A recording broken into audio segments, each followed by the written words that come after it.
Bonjour et bienvenue dans un nouveau vlog.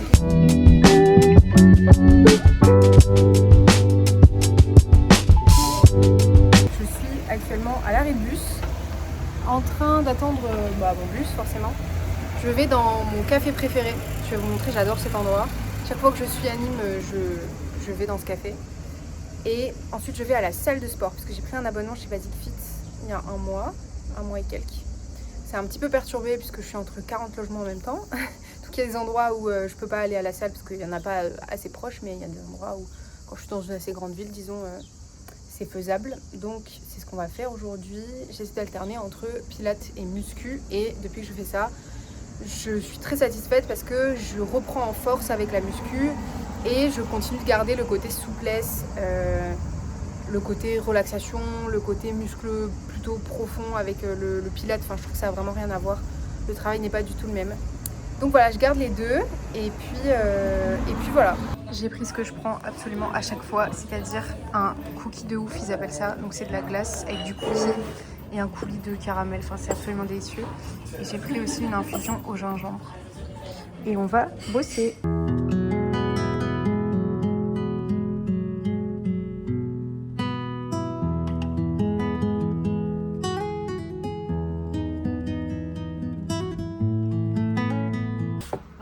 C'est pour le vlog. Vous avez pris quoi comme pizza? Une reine. Une reine. Une poulette moutarde. Moi, les fameuses, elles n'existent plus. Oh purée. Poulet ananas. Poulet ananas. Et moi j'ai pris chèvre miel. On va se régaler. Salut YouTube, je vous présente la plus grosse tricheuse de France. Quel mytho, retourne la caméra, va. Non, c'est parce que Steph, quand on faisait nos courses avec Box, on sortait des écuries, toujours comme ça. Et en fait, elle avait un chignon, mais il y avait une grosse mèche là qui était dans le géant. Et puis elle avait les cheveux. On a appelé ça la coupa géant. C'est resté. Pardon. Ouais, non, mais vas-y, joue. Ah, pardon, excuse-moi. Oh, pardon.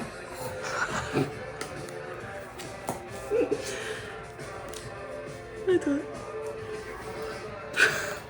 Souris à la vie, ma belle. Allez, yes. On met ça où? Là. Bam.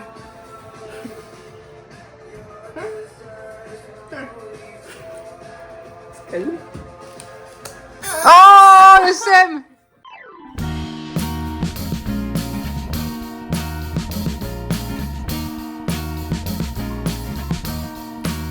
I am waiting for a bus at the end of the night under street lamp, bent face flamed by the light. I'm going away, gone away, I'm gone away. And the sun gonna shine on a brand new day.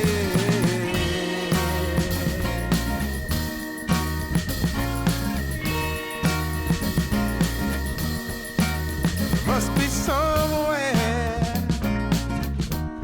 welcome me into the fold. Blooming flowers, yes. Bon, je suis sur le quai là, je suis en train d'attendre le train qui Enfin, je suis 20 minutes en avance, donc j'ai un petit peu de temps devant moi et j'étais en train de regarder une vidéo sur YouTube. Je vais vous mettre juste là la miniature de la vidéo, c'est une vidéo qui est en anglais. C'est une vidéo qui parle du fait que on sabote très souvent nos relations aujourd'hui du présent à cause du passé, à cause de ce qui s'est passé dans le passé, etc. Donc je trouve que c'est une vidéo très intéressante. Enfin, j'ai pas fini encore. En fait, je me suis dit tiens, il faut que je parle de ça et donc j'ai coupé la vidéo pour vous faire pour vous parler, mais je vais aller la finir après. Mais donc j'aime beaucoup cette personne, j'aime bien ce qu'il propose sur YouTube, je trouve que c'est pertinent. Et en même temps que je regardais la vidéo, j'étais en train de me poser la question de pourquoi est-ce que j'écoute telle ou telle personne quand je regarde du contenu sur internet. Comment est-ce que je fais pour faire la différence entre un contenu qui va me sembler être juste ou pas.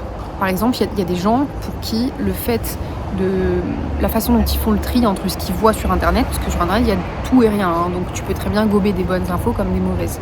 Il y a des gens, leur façon de faire le tri, c'est tout simplement d'avoir on appelle ça un biais de, pas un biais de confirmation, mais un argument d'autorité, c'est-à-dire ok, cette personne est médecin, elle a passé un diplôme, donc je vais écouter ce qu'elle dit parce que c'est sûr que c'est son métier, en fait elle a passé un diplôme pour ça. Et notamment les générations de nos parents, nos grands-parents, donc entre 40 ans et plus on va dire, même peut-être 35 ans, c'est encore un peu comme ça. C'est beaucoup basé sur ça. Donc si tu as fait des études, si tu as étudié le truc, ou si ça fait 20 ans que tu fais ça, il y a ce truc de confiance tout de suite quasiment où tu te dis cette personne elle dit la vérité parce qu'elle l'a étudié. Moi je fonctionne pas tellement comme ça. C'est pas un diplôme qui va me permettre de savoir si oui ou non ce que dit la personne me paraît correct ou pas correct. Au contraire, des fois le fait de savoir qu'une certaine personne s'est formée d'une certaine façon, je sais tout de suite que je vais pas adhérer avec la façon dont elle raisonne sur plein de sujets, hein, que ce soit l'alimentation, la médecine en général, la psychologie, plein de sujets. Donc il peut y avoir effectivement la façon dont elle s'est formée, mais parfois le diplôme peut être freinant pour moi, dans le sens où je me dis ok, ça va être trop limité, parce que je sais, enfin encore une fois de mon prisme, hein, je trouve que la façon dont on enseigne les choses aux gens dans le système classique, etc., c'est relativement plafonné. Et il y a des croyances et des choses qui se perpétuent avec lesquelles je suis pas du tout d'accord. Donc je me méfie un petit peu de ça. Mon train arrive, je pense. Le train Ouigo, Voilà, du coup, dans le train, puisque le train est arrivé, donc j'ai dû stopper ma prise de parole. Mais je voulais finir sur ce que je disais. Donc, je disais, moi personnellement, ce qui me permet d'avoir confiance entre guillemets, ou plus ou moins d'appliquer des conseils que je vois sur internet et tout, qu'est-ce qui fait que je vais me dire cette personne là elle a l'air de confiance et j'ai envie d'écouter ce qu'elle dit et de l'appliquer à ma vie? C'est pas les diplômes, c'est à quel point ce que cette personne dit résonne avec moi. C'est un peu bizarre d'expliquer ça comme ça, en fait je me rends compte en vous en parlant que je me suis mise dans un bourbier en vous partageant ça, parce que c'est très difficile pour moi de vous expliquer comment ça se passe à l'intérieur de moi, mais en même temps le but aussi c'est de vous expliquer que ce qui change beaucoup ma vie, ce qui me permet vraiment de faire des choix que je trouve intelligents de plus en plus, ou avec le recul je me dis ouais c'était un bon choix, c'est vraiment le fait de développer un discernement et d'écouter ma voix intérieure.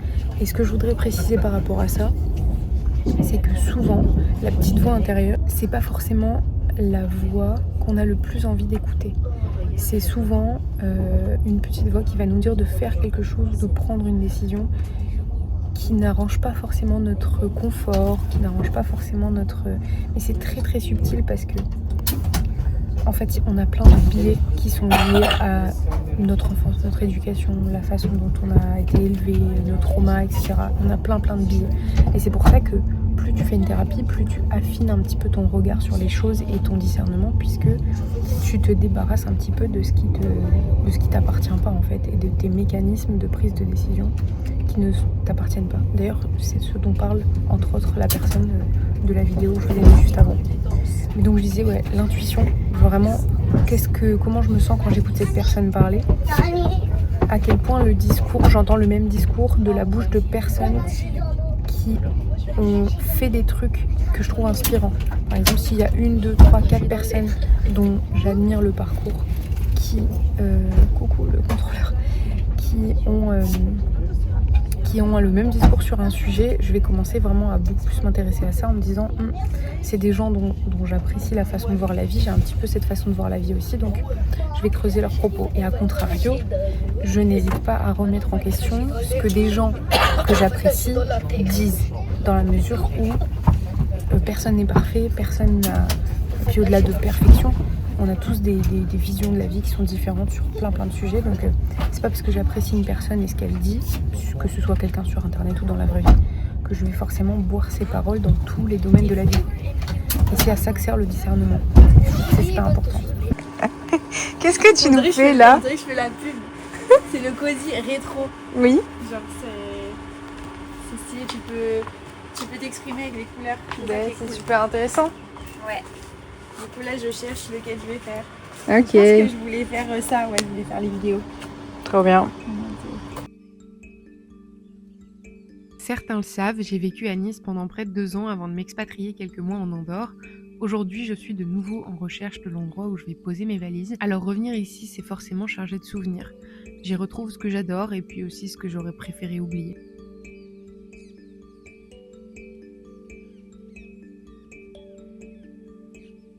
Ah oui, c'est vrai que nous, pour avoir plus d'argent, les propriétés peuvent être engagées à la banque.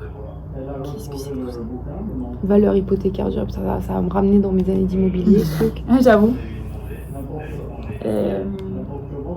Les cases de chance, je vois plus rien. Les cases de chance et de caisse de communauté donnent droit à un tirage d'une carte dont on doit suivre exactement les instructions. Les gens sont en ferraille. C'est un Monopoly vintage. Écoutez, ce vlog risque d'être un petit peu... peut-être écourté, je sais pas, mais... Puis hier soir, j'ai fait une sorte de crise de foie. Au début, je pensais que c'était une intoxication alimentaire. En fait, je pensais plutôt une crise de foie. SIBO, tout ça. J'ai un cachet que je prends habituellement pour le foie qui s'appelle du Desmodium. J'en ai plus depuis quelques jours, donc je le prends plus. Et j'ai un petit peu varié mon alimentation. J'ai mangé un peu des trucs que je mange pas d'habitude, la pizza, etc. Vous l'avez vu dans le vlog précédent, j'ai un peu fait plaisir, quoi. Parce que bah forcément c'est les vacances, t'es avec des gens, t'as envie de profiter un petit peu de manger des trucs bons. Et en fait, ça me réussit pas. Donc depuis hier soir, je suis vraiment pas ouf. J'ai vomi 6 fois. Et je suis très fatiguée. Je suis dans la chambre et je suis un peu dégoûtée parce que j'aurais aimé passer plus de temps avec Pauline, mais j'espère que les jours suivants seront meilleurs. Donc je me repose à fond. Je suis ravie de vous annoncer que mon ventre m'a laissé dormir, ce qui est une excellente nouvelle. Ce matin, je vais donc déjeuner.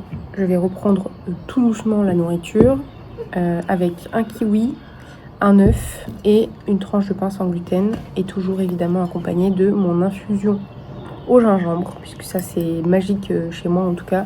Dès que j'ai des soucis au niveau du ventre, ça me soulage énormément, ça soulage les nausées. En fait, le gingembre c'est un anti-inflammatoire, donc ça aide beaucoup, je vous le conseille. Je voulais vous parler d'une chose ce matin. J'ai vu il y a quelques jours une vidéo sur YouTube d'un couple que j'aime énormément. C'est Gabrielle Conesil et Riccardo Pozzoli. Ils sont mariés. Et j'aime beaucoup ces gens. Alors, je suis pas du genre à être fan d'une personnalité ou de quelqu'un ou d'une célébrité sur les réseaux. J'ai jamais trop été fan de gens.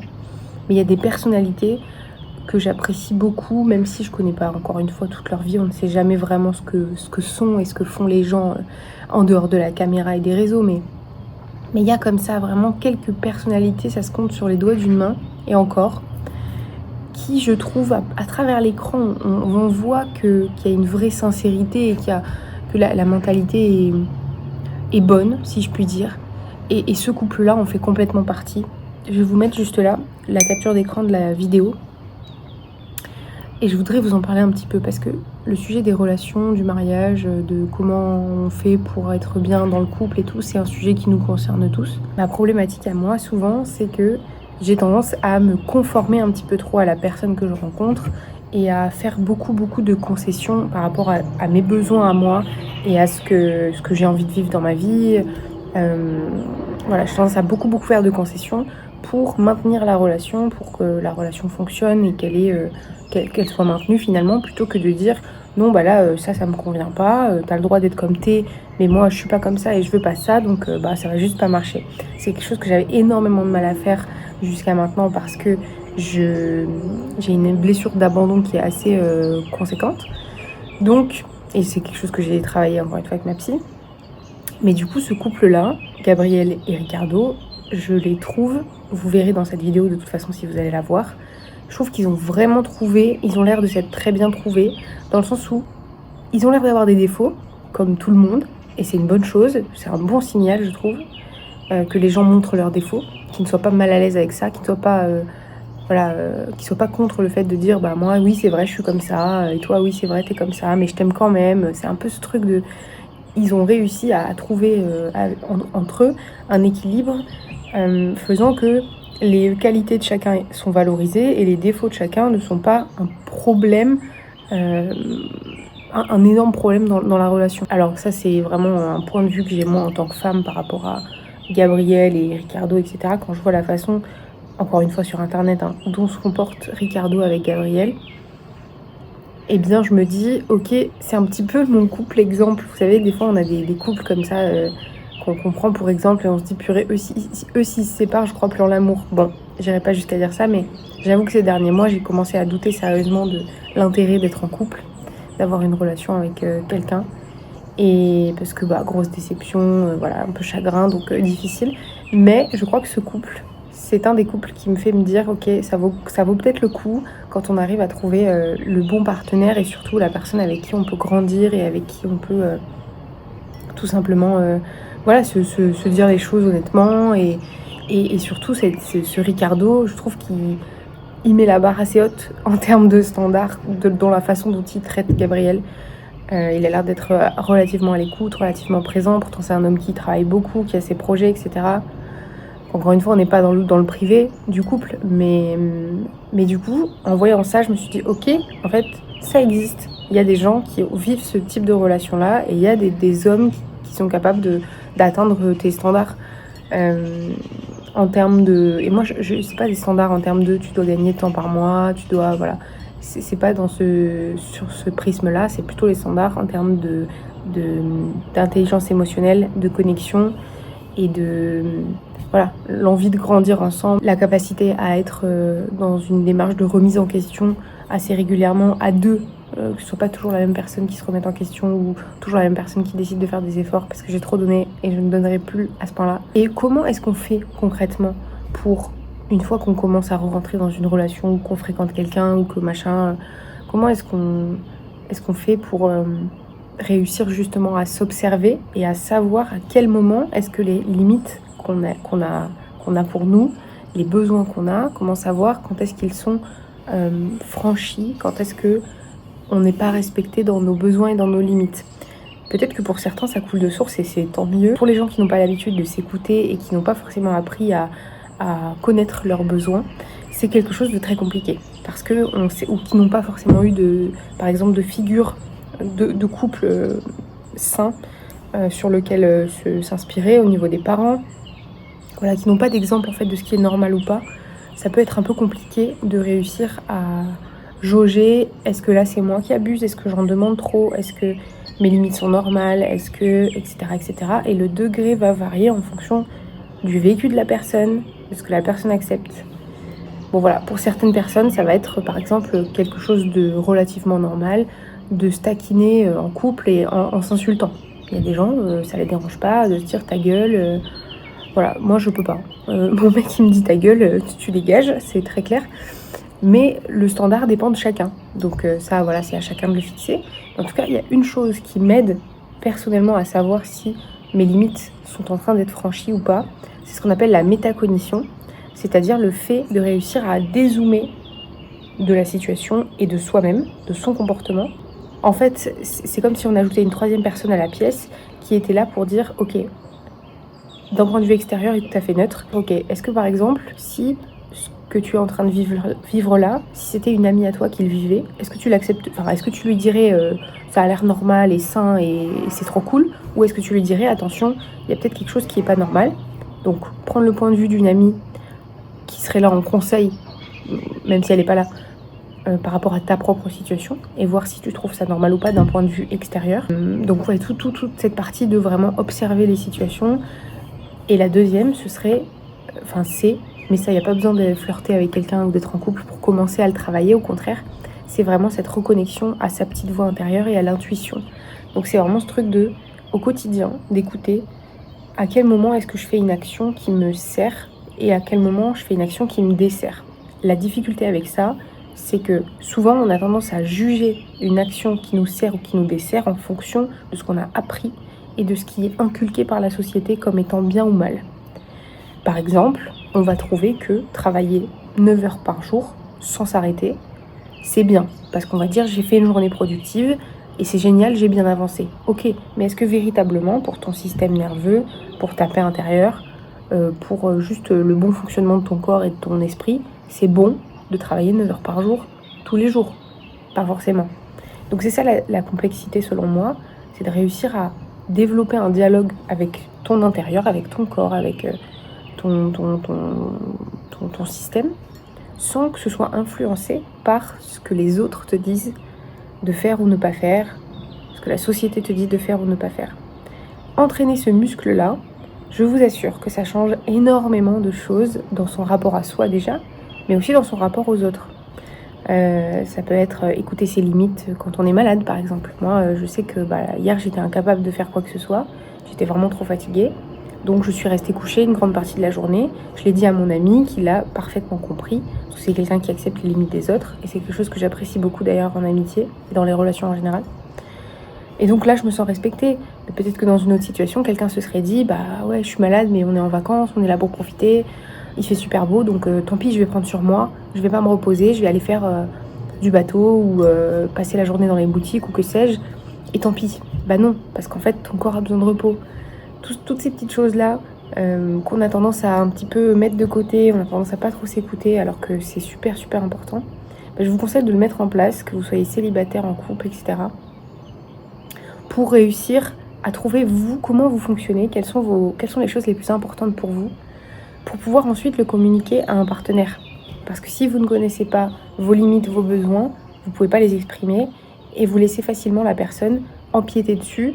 Et parfois, c'est pas du tout, ça part pas d'une mauvaise intention de l'autre. L'autre n'a pas forcément envie de dépasser vos limites, mais il va le faire parce que vous ne les avez pas fixées. Donc il ne sait pas non plus où est-ce qu'elles se trouvent. Parfois, on a tendance à croire, quand on a été un petit peu abandonné, quand on a perdu un parent, quand on a grandi dans un climat un peu complexe, on a tendance à penser que si on exprime un besoin et une limite et qu'on dit non, qu'on met un stop dans le couple, ça va forcément mener à la rupture. Si c'est le cas, ça veut dire que c'est pas pour vous. C'est pas une bonne personne pour vous, c'est pas la bonne dynamique relationnelle pour vous. Ça veut pas dire que l'autre est forcément mauvais, mais simplement que ce n'est pas pour vous. Et parfois, on peut être surpris de voir qu'en fait, quand on pose nos limites dans les relations, que ce soit en amitié, en amour ou avec nos parents, eh bien en fait ça impose juste un cadre à la chose, à la relation, et ça pose pas plus de problèmes que ça. Peut-être que la personne en face aura du mal à l'accepter au début. Si elle n'a pas l'habitude d'écouter ses propres limites, c'est fort possible que ce soit le cas, mais elle peut tout à fait l'accepter et dire ok, je comprends, pas de problème, je vais respecter ça. Et là on est gagnant puisque tout le monde impose ses limites, tout le monde dit non, moi là je peux pas aller plus loin. Et pour autant, on reçoit quand même de l'amour et de l'affection et on n'est pas rejeté pour ça. Donc voilà, je suis là pour vous dire que ça existe, moi aussi, de pouvoir s'imposer sans être rejeté. Et puis je vous conseille justement d'aller voir cette vidéo parce que j'ai adoré la façon dont il voit les choses. C'est complètement ce que je vois moi pour ma future vie de couple avec un homme un jour. Pas maintenant, mais un jour. C'est comme ça que je vois les choses. Donc écoutez, j'espère que cette vidéo vous plaira. Je m'aperçois qu'il y a aussi une chose que je n'ai pas dite concernant la métacognition, c'est que cet outil-là permet surtout de corriger ses propres comportements. Parce que c'est important de préciser selon moi qu'on ne peut pas changer quelqu'un. Croyez-moi, j'ai essayé et ce n'est pas sain et ce n'est pas possible. Si quelqu'un ne veut pas changer, même si vous avez l'impression que le changement que vous lui demandez c'est pour le mieux, que ce soit pour lui ou pour vous ou pour le couple, ce n'est pas possible de changer quelqu'un qui n'a pas envie de changer. Et surtout c'est pas sain parce que quand on se met en couple avec quelqu'un, on accepte la personne relativement comme elle est, et si le comportement ne nous convient pas, on peut lui dire ça j'accepte pas, etc. Soit la personne d'elle-même dit ok, je comprends, c'est vrai, t'as raison, moi aussi je suis pas fan de la réaction que j'ai eue, donc j'ai envie de faire différemment, et là c'est très bien, ça veut dire qu'on peut grandir avec l'autre. Mais si cette personne est contre le fait de changer ça, vaut mieux dire ok, dans ce cas-là ça me convient pas, on va arrêter, plutôt que de chercher à rester et à vouloir changer l'autre. Mauvaise idée. Mais du coup, ce que je vous disais, c'est que cette histoire de métacognition et du fait de dézoomer sur son attitude, ça permet de corriger son attitude. C'est-à-dire, ok, là, dans ce cas-là, ce que la personne me dit, ça me convient pas. Donc, qu'est-ce que moi, je peux faire? Sur quoi est-ce que j'ai le contrôle pour faire en sorte que ça n'arrive plus? Bah, comme je vous le disais, c'est de communiquer mes besoins, mes ressentis et comment est-ce que j'ai vécu la chose. Et si la personne en face n'est pas réceptive et ne souhaite pas améliorer ce point-là, de partir, tout simplement. Et de dire, ok, c'est pas pour moi, c'est pas grave. Et si on n'arrive pas à faire ça, c'est souvent parce que, comme dit précédemment, il y a une blessure qui est très profonde, liée potentiellement au rejet ou à l'abandon, et qui fait qu'on a l'impression qu'on va mourir, que notre vie s'arrête si la relation s'arrête. Ça, c'est pas normal. C'était mon cas. Et ça se travaille avec une psy. Petite séance de pilates pour bien commencer la journée. On s'entend plutôt bien là-dessus avec Pauline puisqu'elle est danseuse professionnelle et que le sport fait partie intégrante de sa vie. Donc j'ai pris un malin plaisir à suivre sa routine sportive pendant ces quelques jours. Pilates, nage et danse. Ça m'a d'ailleurs permis de me rendre compte que dès que je serai stabilisée, j'ai vraiment envie d'intégrer plus de variétés de sports dans ma vie parce que c'est trop enrichissant. J'ai toujours aimé le beau, l'artisanat, les belles matières, les belles finitions, les associations de couleurs audacieuses et les bâtisses de charme. Mais j'ai en horreur le snobisme. Mon sarcasme n'en fait en général qu'une bouchée. Comme le beau est souvent associé au luxe parce qu'il demande du travail et donc nécessite un certain investissement, il est souvent associé à la frime. Alors j'ai longtemps pensé, en me fiant au regard des autres, que j'étais snob de vouloir vivre dans du beau. Et puis aujourd'hui, j'en ai plus rien à secouer. J'aime le beau et je l'aurai. Voilà. Après cette balade, je me suis posée dans un café pour bosser en attendant Pauline qui avait un rendez-vous avant de retourner le dance floor.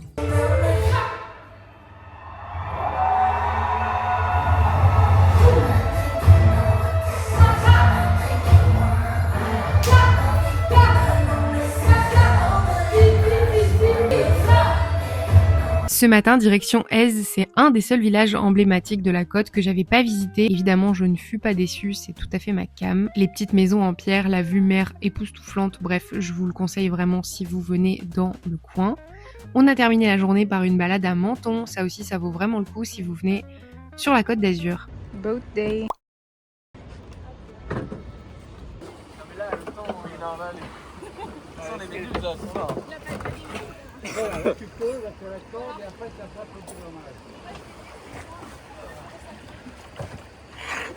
Ouais, ça va Mano, t'hésites pas à pas boire de l'eau quand même.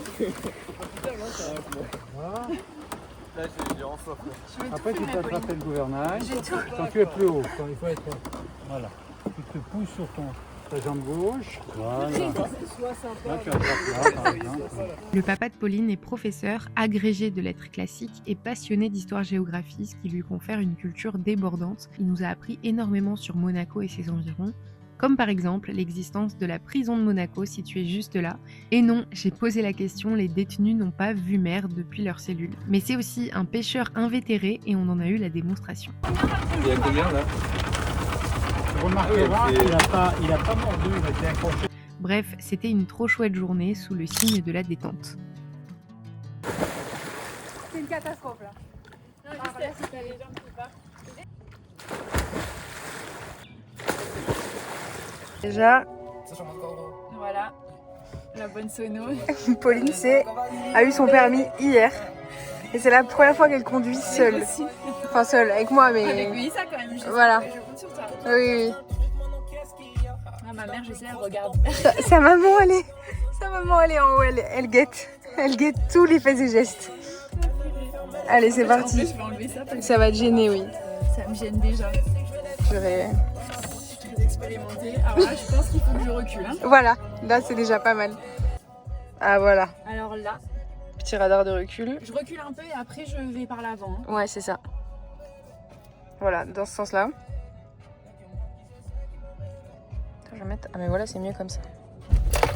Alors, doucement du coup, parce que ça va vite.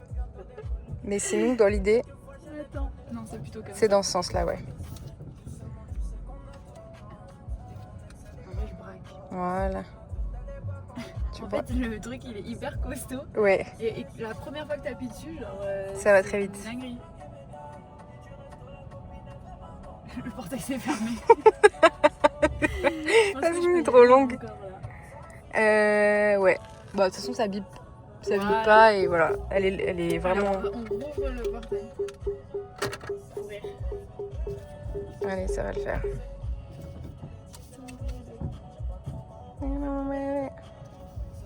Voilà, là c'est tranquillement, hein, parce que en fait le plus difficile, je pense, c'est ça.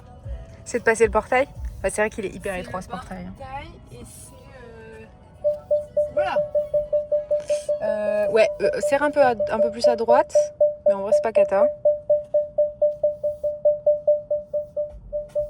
Non, ça va, en vrai ça passe. C'est juste, je pense qu'elle est archi alarmiste en Oui, fait. vraiment. En fait, Voilà. le plus galère c'est ici là, plus galère que passer son permis. Bah là franchement, t'es... Ouais. Ils auraient dû me faire passer mon permis ici là, je braque de ouf. Braque pas autant peut-être, parce que t'as la place là, hein, devant. Ah ouais? Oui, t'as la place. Large. Le jour où je serai à l'aise ici. Mais c'est normal, en vrai, ça prend du temps. Tous les voisins, restez chez vous. J'arrive. Allez, c'est parti. C'est parti. Allez, c'est parti, on est à 2 km. Ça va aller très vite, mais c'est parti, ça y est, on est sur la route là. Trop mignonne, putain. Oula. En plus, sur le truc, ça donne l'impression que tu vas super vite. En vrai, tu sais faire, hein. Franchement, tu conduis bien. Vraiment, merci. Comment je m'appelle? Tu connais mon nom, tous les jours tu m'espères. J'ai zéro peine, t'avais pas de la peine. Quand tu croyais, t'allais piquer mon nom. Nous voilà arrivés pour ce dernier soir à la tête de chien. Ceux qui sont du coin, vous allez forcément connaître. C'est un point de vue à la Turbie que je vous conseille d'aller voir aussi. On a refait le monde devant le coucher de soleil. J'étais partie du principe que je reviendrais vivre ici. Ces quelques jours m'ont permis de prendre conscience qu'un autre chapitre m'attend, ailleurs. J'aime éperdument cette région et j'y ai de très beaux souvenirs. Mais aujourd'hui, ils sont entachés par la nostalgie et je ne veux pas tenter de retrouver un semblant du passé. Il n'existe plus. Je ne suis plus la Mélissa amoureuse qui a débarqué des étoiles plein les yeux il y a 3 ans sur la prom. Je suis la Mélissa ancrée dans ses baskets qui a compris que plus jamais un homme ne serait sa priorité. Ma Côte d'Azur, je t'aime et je reviendrai. Mais pas pour tenter de reconstituer un leurre et une sécurité quand je l'aurai décidé. Si ça t'a plu, abonne-toi, on se retrouve très vite dans un nouveau vlog.